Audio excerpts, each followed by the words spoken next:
Hello my dear student, welcome back my YouTube channel. तो चलिए आज स्टार्ट करते हैं लाइफ साइंस का सब्जेक्ट।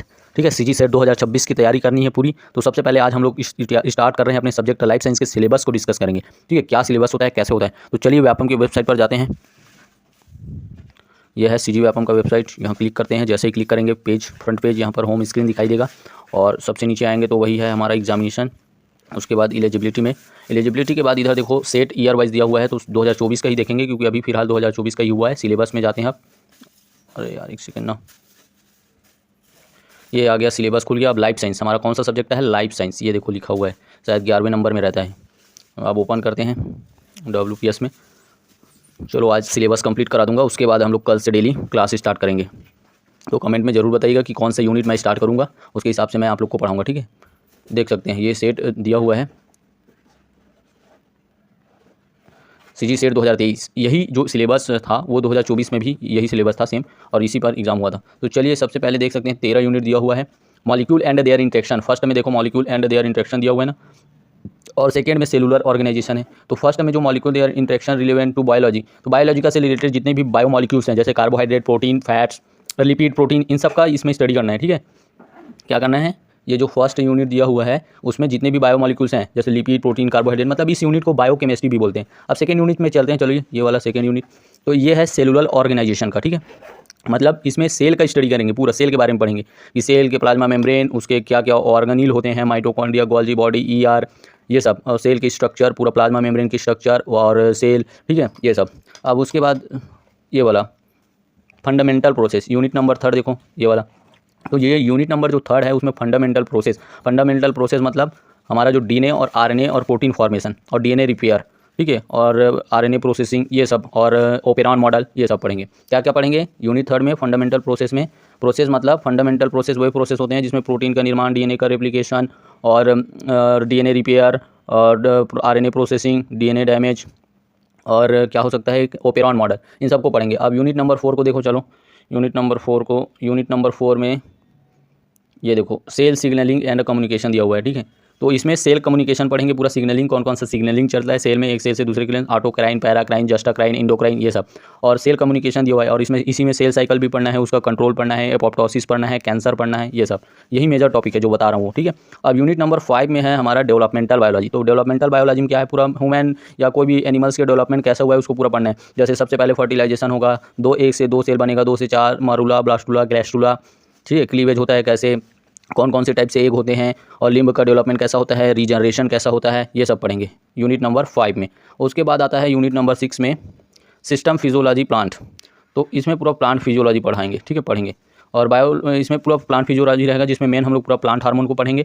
और प्लांट हार्मोन को पढ़ने के बाद क्या करेंगे, उसमें प्लांट में कैसे वो जो मिनरल्स का ट्रांसपोर्टेशन होता है उसको पढ़ेंगे, और पूरा हार्मोन्स का फंक्शन, सिग्नलिंग, उसका फॉर्मेशन, सिंथेसिस, ये सब पढ़ेंगे, यही इंपॉर्टेंट है। और इसका जो और कुछ प्लांट का कुछ डेवलपमेंट पार्ट भी है, उसको उतना इंपॉर्टेंट नहीं है। इसका जो आधा पार्ट होता है उसको हम लोग बायोकेमिस्ट्री में स्टडी कर लेते हैं, जैसे कि C3 cycle, C4 cycle, photosynthesis, electron transport chain, ये सबको। ठीक है, तो ये हो गया प्लांट फिजियोलॉजी, 7 नंबर का यूनिट खत्म। अब 8 को देखते हैं, नहीं 7 नंबर में एनिमल फिजियोलॉजी है, सॉरी ना, एनिमल फिजियोलॉजी को पढ़ते हैं हम। तो इसमें हमारा जो ह्यूमन एनिमल है उसमें क्या क्या सिस्टम होते हैं। सबसे पहले तो blood system, circulatory, respiratory, excretory, और ठीक है, और कार्डियक सिस्टम, ये सब। तो मेन इसमें जो इंपॉर्टेंट है वो क्या है, ब्लड कोगुलेशन पढ़ेंगे, ब्लड क्लॉटिंग वो इंपॉर्टेंट है, और कार्डियक सिस्टम इंपॉर्टेंट है, और एक्सक्रीटरी सिस्टम इंपॉर्टेंट है, और इंडोक्राइन ग्लैंड्स, ये सब इस इंपॉर्टेंट है। इन्हीं से हार्मोन का फंक्शन वगैरह आता है बहुत ज़्यादा। ठीक है, अब पूरा बताऊंगा कि कौन से यूनिट से कितना क्वेश्चन आएगा, कितना आएगा, वो सब बताऊंगा। ठीक है, वीडियो पर पूरा अंत तक बने रहिए। तो चलिए देखते हैं आप यूनिट नंबर 8। यूनिट नंबर 8 बताता है इनहेरिटेंस बायोलॉजी, इसी को हम लोग कहते हैं जेनेटिक्स। ठीक है, इसमें क्या करते हैं, अनुवांशिकता से रिलेटेड जितने भी नियम हैं मेंडल्स के, उनको पढ़ते हैं। 2' क्रॉस, 3' क्रॉस, ठीक है, मैटरनल इनहेरिटेंस, एलील्स, ये सब पढ़ते हैं। कोडोमिनेंस, डोमिनेंस, मतलब ठीक है, ये सब पढ़ेंगे इनहेरिटेंस बायोलॉजी में। 1' क्रॉस, 2' क्रॉस, और क्या क्या हो सकता है इसमें पढ़ने का, जब पढ़ेंगे तब और आगे बताऊंगा इस यूनिट का। ठीक, अब ये है 9 unit diversity of life forms. तो यूनिट नंबर 9 में क्या होता है, यूनिट नंबर 9 में इसमें पूरा डाइवर्सिटी को पढ़ेंगे। डाइवर्सिटी से लेकर मतलब जो ऑर्गेनिज्म होते हैं ना, माइक्रो ऑर्गेनिज्म से लेकर बैक्टीरिया से लेकर पूरा प्रोटिस्टा, बैक्टीरिया, एल्गी, शैवाल, कवक, फंजाई, ये सब इसी को पढ़ेंगे इसमें।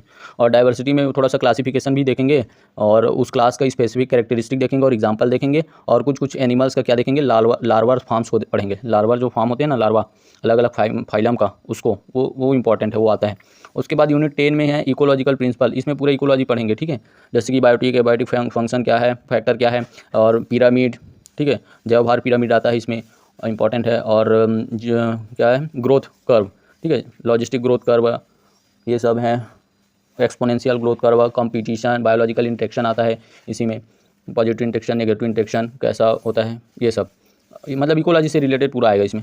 और उसके बाद है नेक्स्ट यूनिट है 11वां नंबर का, देखो इवोल्यूशन एंड बिहेवियर। तो इसमें पूरा एनिमल बिहेवियर पढ़ेंगे और इवोल्यूशन पढ़ेंगे, जिसमें लैमार्किज्म था, डार्विनिज्म था, ये सब। और उन्होंने क्या क्या, नेचुरल सिलेक्शन, जेनेटिक ड्रिफ्ट, और जेनेटिक ड्रिफ्ट हो गया, और क्या क्या है, जेनेटिक ड्रिफ्ट हो गया, और इवोल्यूशन से रिलेटेड तो यही सब है, मेनली लैमार्किज्म, डार्विनिज्म है, और इसी को पढ़ना है। और एनिमल बिहेवियर पढ़ना है, जैसे मिमिक्री हो गया, एडेप्टेशन हो गया, एजिमुलेशन हो गया, क्लासिकल कंडीशनिंग वाला हो गया, पावलो वाला, ठीक है। मॉलिक्यूलर क्लॉक पढ़ेंगे, सर्काडियम रिदम पढ़ेंगे। और जो 12th यूनिट है उसमें पढ़ेंगे अप्लाइड बायोलॉजी में, ये वाला में क्या पढ़ेंगे, अप्लाइड बायोलॉजी में। इसमें हम लोग मेनली जो मेन टॉपिक है हमारा बैक्टीरियल टी-डीएनए ट्रांसफॉर्मेशन और बैक्टीरियल ग्रोथ कर्व पढ़ेंगे, ठीक है। लॉजिस्टिक ग्रोथ और लाइसोजेनिक और लिटिक साइकिल चलते हैं ना बैक्टीरिया के, वो, और बैक्टीरिया का डीएनए कैसे दूसरे एनिमल्स में, ऑर्गेनिज्म में ट्रांसफ़र होता है, जैसे को ट्रांसडक्शन, ट्रांसफॉर्मेशन, इसको पढ़ेंगे, यही है। और लास्ट जो हमारा 13 यूनिट है वो क्या है, मेथड बायोलॉजी। देखो 13 यूनिट है मेथड बायोलॉजी। तो ये जो मेथड बायोलॉजी है इसमें पूरा हम लोग टूल्स और टेक्निक्स को पढ़ेंगे। किसको पढ़ेंगे, टूल्स एंड टेक्निक्स को, ठीक है, टेक्निक्स को पढ़ेंगे। तो टूल्स और टेक्निक्स में क्या क्या पढ़ेंगे, सेंट्रीफ्यूजेशन पढ़ेंगे, ठीक है, फ्लो साइटोमेट्री का पूरा फंक्शन स्ट्रक्चर देखेंगे। और हमारा क्या है, जेल इलेक्ट्रोफोरेसिस, ठीक है, इलेक्ट्रोफोरेसिस भी आता है, gel electrophoresis, polyacrylamide gel electrophoresis, ये सब। और फ्लो साइटोमेट्री, सेंट्रीफ्यूगेशन और क्रोमेटोग्राफी टेक्निक्स पढ़ेंगे डिफरेंट, ठीक है, क्रोमेटोग्राफी टेक्निक्स, ये हो गया। और क्या है, इसमें जितने भी मेथड हैं इंपॉर्टेंट उसको पढ़ाऊंगा, ज़्यादा से ज़्यादा 8 से 10 ही मेथड हैं, ठीक है। वहीं से उसका स्ट्रक्चर और फंक्शन मैच द कॉलम में डायरेक्ट पूछ दिया जाता है। तो इसको और समझाने की ज़रूरत तो नहीं होगा मेरे ख्याल से। सिलेबस को एक बार पूरा ओवरव्यू दिखा देता हूँ। ये देखो मैंने बताया था ना, एक सेकेंड, चलो देखो, फर्स्ट है मॉलिक्यूल एंड द ईयर, इसमें पूरा बायोकेमिस्ट्री है।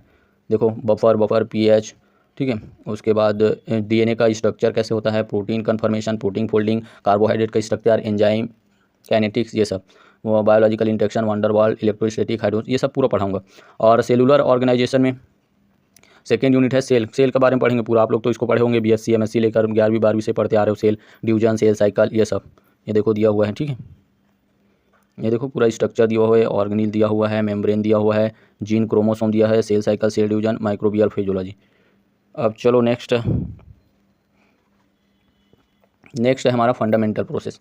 फंडामेंटल प्रोसेस में कुछ नहीं है, इसमें भी वही सब पढ़ना है। डीएनए का रेप्लिकेशन, ये देखो फर्स्ट पॉइंट में रेप्लिकेशन दिया हुआ है। उसके बाद आरएनए सिंथेसिस होता है, कैसे ट्रांसलेशन होता है, प्रोटीन सिंथेसिस, मतलब ये हो गया ट्रांसलेशन, नहीं ये हुआ डीएनए रेप्लिकेशन, ये हुआ हमारा ट्रांसक्रिप्शन, और ये है हमारा ट्रांसलेशन, मतलब प्रोटीन का सिंथेसिस। उसके बाद कंट्रोल कैसे होता है, जीन एक्सप्रेशन, तो ओपेरॉन को पढ़ना है, और क्या, ठीक है। ओपेरॉन मॉडल, एक तो होता है हमारा ट्रिप्टोफैन ओपेरॉन और एक होता है लैक्टोज ओपेरॉन, दोनों ओपेरॉन को पढ़ेंगे, वो दोनों इंपॉर्टेंट है। अब उसके बाद है चौथा यूनिट में हमारा सेल कम्युनिकेशन एंड सिग्नलिंग। तो इसमें सेल का पूरा सिग्नलिंग पढ़ेंगे, ये ज़्यादा इंपॉर्टेंट है, सेकेंड वाला, ठीक है, ये वाला। उसके बाद सेलुलर कम्युनिकेशन, सेल जंक्शन पढ़ेंगे। कैंसर बायोलॉजी तो उतना इंपॉर्टेंट नहीं है, और इसी में दिया है पूरा इम्यूनोलॉजी को बेसिक बस पढ़ना है, सबसे ज़्यादा सेल सिग्नलिंग पढ़ेंगे और सेलुलर कम्युनिकेशन, जंक्शन वंक्शन पढ़ेंगे, ठीक है। और थोड़ा सा बेसिक ये पढ़ लेंगे इम्यूनोलॉजी। तो चलिए अब देखते हैं और क्या दिया है। डेवलपमेंटल बायोलॉजी में पूरा बेसिक कॉन्सेप्ट ऑफ डेवलपमेंट दिया हुआ है, देखो gametogenesis, fertilisation, early development, morphogenesis, organogenesis, ये सब। इसमें एम्ब्रियो का डेवलपमेंट आप लोग बीएससी एमएससी में पढ़ो ना, उसको बिल्कुल नहीं पढ़ना है। एमनियन, कैरियन, एक एग है, एक जो एग का डेवलपमेंट होता है, ठीक है, तो वो सब उतना वो नहीं पढ़ना है, थोड़ा सा अलग टाइप से पढ़ना है, उसको हटा के, ठीक है। फर्टिलाइजेशन पढ़ेंगे, ह्यूमन फर्टिलाइजेशन, ये सब। और उनमें क्लीवेज उलवेज पूरा, सी एलिगेंस में, सी अर्चिन्स में, ये हमारा मॉडल ऑर्गेनिज्म है। और ड्रोसोफिला का डेवलपमेंट, ये सब पढ़ेंगे इसमें। अब उसके बाद है सिस्टम फिजियोलॉजी प्लांट। तो प्लांट में photosynthesis, respiration, nitrogen metabolism, plant hormone, sensory biology, solute, secondary metabolite, state physiology. तो इसमें सबसे इंपॉर्टेंट क्या क्या है, वो है हमारा सबसे इंपॉर्टेंट है फोटोसिंथेसिस, प्लांट हार्मोन और रेस्पिरेशन है, ये वाला, ठीक है। नाइट्रोजन मेटाबॉलिज्म है। सेंसरी फोटो बायोलॉजी उतना नहीं है, सेकेंडरी मेटाबोलाइट भी नहीं है, सॉल्यूट ट्रांसपोर्ट थोड़ा बहुत ये है, सेंसरी भी है थोड़ा बहुत, ये सब। अब उसके बाद नेक्स्ट यूनिट है हमारा फिजियोलॉजी एनिमल्स। तो एनिमल फिजियोलॉजी में क्या क्या पढ़ोगे, तो इसमें ब्लड सर्कुलेशन सबसे ज़्यादा इंपॉर्टेंट, कार्डियक सिस्टम है जिसमें हार्ट का पूरा सर्कुलेशन पढ़ेंगे, ईसीजी पढ़ेंगे, रेस्पिरेटरी सिस्टम सबसे, उसके बाद क्या है इंडोक्राइनोलॉजी, थर्मो रेगुलेशन इंपॉर्टेंट है, एक्सक्रीटरी सिस्टम इंपॉर्टेंट है, नर्वस सिस्टम उतना, इंडोक्राइनोलॉजी ये सबसे ज़्यादा इंपॉर्टेंट है, हार्मोन वाला, डाइजेस्टिव सिस्टम भी इंपॉर्टेंट नहीं उतना, ठीक है। तो ये सब पढ़ेंगे। उसके बाद और आता है नेक्स्ट हमारा यूनिट है इनहेरिटेंस बायोलॉजी। तो इनहेरिटेंस बायोलॉजी में क्या होता है, मेंडेलियन का पूरा प्रिंसिपल पढ़ेंगे। ये देखो वही सब, gene mapping method, quantitative genetics, extra chromosomal inheritance, ये सब। म्यूटेशन एकदम इंपॉर्टेंट है बहुत ज़्यादा। Structural and numerical alteration of chromosome abbreviation important है, ये सब पढ़ेंगे। उसके बाद डाइवर्सिटी ऑफ लाइफ, ये हमारा यूनिट नंबर है। इसमें पूरा टैक्स मतलब क्लासिफिकेशन कैसे करते हैं, टैक्सोनॉमी की, लेवल ऑफ स्ट्रक्चर ऑर्गेनाइजेशन, ये सब, प्रोटिस्टा, एल्गी, सेवाल, फंजाई, ये सब पढ़ेंगे। क्लासिफिकेशन दिया हुआ है पूरा, नेचुरल हिस्ट्री ऑफ इंडियन सब कॉन्टिनेंट। ये वाला यूनिट उतना ज़्यादा इंपॉर्टेंट नहीं है तो, लेकिन क्वेश्चन प्रॉपर आता है, जो जो इंपॉर्टेंट है उसी को पढ़ाऊंगा, ठीक है। इकोलॉजिकल प्रिंसिपल, तो यूनिट नंबर 10वां जो है इकोलॉजिकल प्रिंसिपल है। इसमें क्या क्या पढ़ना है, पूरा हैबिटाट नीच बहुत इंपॉर्टेंट है, तो पॉपुलेशन इकोलॉजी इंपॉर्टेंट है, स्पीसीज इंटरेक्शन इंपॉर्टेंट है। इकोलॉजी से बहुत क्वेश्चन आता है, ये यूनिट भी अच्छा स्कोरिंग यूनिट है, इसको पूरा पढ़ेंगे, पूरा दिया हुआ है, ठीक है। उसके बाद ये देखो इंटरेक्शन बताया था ना, स्पीसीज इंटरेक्शन दिया हुआ है, कम्युनिटी दिया हुआ है, इकोलॉजिकल सक्सेशन तो और इंपॉर्टेंट है, बहुत इंपॉर्टेंट है सक्सेशन। इससे क्वेश्चन आना फिक्स है, आप लोग अभी से इससे क्वेश्चन आना फिक्स है, अभी से मान लो इससे आना है, पॉपुलेशन इकोलॉजी से आना ही है, नीच से आना ही है, फिक्स आना ही है, ठीक है। और पढ़ाऊँगा मैं, पूरा समझ आएगा आपको। बायो जियोग्राफी आइसलैंड से भी आता है, ठीक है। अब उसके बाद नेक्स्ट है हमारा एवोल्यूशन एंड बिहेवियर। तो इसमें वही है, Lamarckism, origin of cell, origin कैसे हुआ अर्थ में लाइफ का, वो सब पढ़ना है। Palaeontology, evolutionary story, molecular evolution, the mechanism, brain and behaviour and evolution, पूरा एवोल्यूशन ही पढ़ना है। उसके बाद अप्लाइड बायोलॉजी, तो अप्लाइड बायोलॉजी में क्या क्या पढ़ना है, अप्लाइड बायोलॉजी में पूरा माइक्रोबियल फर्मेंटेशन कैसे होता है, ट्रांसजेनिक एनिमल कैसे बनाते हैं, और बैक्टीरियल डीएनए का ट्रांसफॉर्मेशन कैसे होता है, वो सब पढ़ना है। Plant and animal including assisted selection, bio sources, uses of biodiversity. इसमें भी जो जो इंपॉर्टेंट पोर्शन है उसी को पढ़ेंगे, कोई मतलब नहीं है ज़्यादा पढ़ने से, ठीक है। चलिए देखते हैं अब नेक्स्ट लास्ट जो यूनिट है हमारा मेथड बायोलॉजी। इसमें पूरा दिया हुआ है, क्या क्या दिया हुआ है इसमें, जो भी हमारे टूल्स टेक्निक यूज़ होते हैं, जैसे कि इलीसा हो गया, देखो आप लोग एमएससी में पढ़े होंगे, इलीसा, रिया, ये सब यहाँ पर दिया हुआ है, इलीसा, रिया। उसके बाद और क्या है इंपॉर्टेंट आपका इसमें, यहाँ दिया हुआ है ये वाला रापर्ड, RFLP, और क्रोमेटोग्राफी वगैरह भी है, पूरा cDNA लाइब्रेरी। प्लाज्मिड पढ़ेंगे, यहाँ पर प्लाज्मिड दिया हुआ है, इंपॉर्टेंट है वो भी, ठीक है। उसके बाद इधर जब नीचे आते हैं तो देखते हैं, तो यहाँ पर देख सकते हो काई स्क्वायर टेस्ट एमएससी में पढ़े हो, टी टेस्ट पढ़े हो, ये सब क्या है, ये सब ना एक यूनिट है, एमएससी में एक पेपर होता है, उसमें दिया रहता है पूरा टेस्ट है, जैसे मीड, मोड, मीडियन, ये सब आता है ना, तो इसमें पूरा दिया हुआ है, उसको भी पढ़ना है। उसके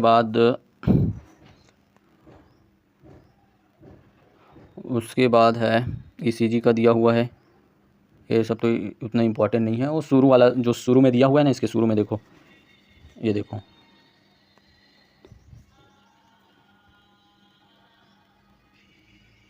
ये इसमें ज़्यादा इंपॉर्टेंट है, इसको ज़्यादा पढ़ना है। और ये वाला स्टैटिकल मेथड्स, ये दोनों बहुत ज़्यादा इंपॉर्टेंट है। उसके बाद और कुछ इंपॉर्टेंट होगा तो मैं इसमें से अलग से निकाल के आपको बताऊंगा और उसी को पढ़ाऊंगा, ठीक है। पूरा नहीं पढ़ना है, क्योंकि जो CG सेट का जो एग्ज़ाम होता है वो सिलेबस भले पूरा दिया हुआ है, लेकिन हम लोग को वहाँ से जहाँ से क्वेश्चन आता है प्रॉपर उसी टॉपिक को पढ़ना है, ठीक है। चलिए, तो सिलेबस तो आप सभी को समझ आ ही गया होगा। अब हम लोग सीधा, मैं सोच रहा था कि सेल बायोलॉजी से स्टार्ट करते हैं और सेल से ही पढ़ेंगे शुरुआत से, ठीक है, सेलुलर ऑर्गेनाइजेशन से। तो जो जो ज़्यादा स्कोरिंग है उसी यूनिट को पहले पढ़ेंगे, जैसे कि सेल ऑर्गेनाइजेशन हो गया, फंडामेंटल प्रोसेस है। सेल बायोलॉजी से आप लोग मान के चलो, जैसे 100 क्वेश्चन आएगा, 13 यूनिट है, तो उसको सेल बायोलॉजी से 10 क्वेश्चन मान लो, फंडामेंटल प्रोसेस से 10 क्वेश्चन आना फिक्स है, ठीक है। और प्लांट फिजियोलॉजी से 10 क्वेश्चन आना फिक्स है, 30 हो गया। इकोलॉजी से 10 मान लो, 40 हो गया। अब बाकी जो 60 होगा वो बाकी यूनिट से थोड़ा सा 5-5, 6-6, 5-5, 6-6 करके आएगा, ऐसा। तो चलो आज का वीडियो यही समाप्त करते हैं। वीडियो अच्छा लगा हो लाइक, सब्सक्राइब, शेयर करें और वीडियो पर जुड़े रहिए। और जो भी डाउट है कमेंट बॉक्स में जरूर पूछिएगा। कल से हम लोग सेल बायोलॉजी का स्टार्ट करते हैं, हमारा CSI नेट नहीं, CG सेट लाइफ साइंस का, ठीक है। CSI नेट में बहुत ज़्यादा डीपली पढ़ना पड़ता है, लेकिन जो CG सेट है वो बहुत ही ऊपर तक ही बेसिक पढ़ना है, इतना ज़्यादा डीपली नहीं पढ़ना है।